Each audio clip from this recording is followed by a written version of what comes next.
আলহামদুলিল্লাহ। কিভাবে মহান রব্বুল আলামিনের শুকরিয়া আদায় করবো আমার মাথায় আসতেছে না।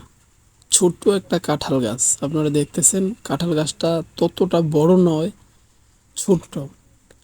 এই গাছের মধ্যে তো কাঁঠাল আসছে, তারপরে আবার দেখেন গাছের একদম শিকড়ের মধ্যে কতগুলা কাঁঠাল আসছে দেখেন।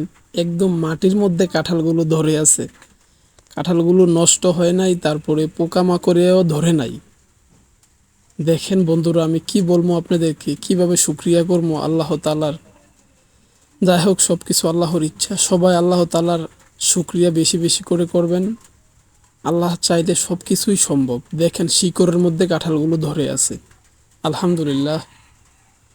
মহান রব্বুল আলামিন আমাদেরকে কতভাবে, কত রকমের রিজিক আমাদেরকে দিয়ে থাকেন, তা ভাবা খুব মুশকিল। সুপ্রিয় দর্শক, দেখেন কাঁঠালগুলো খুব সুন্দর।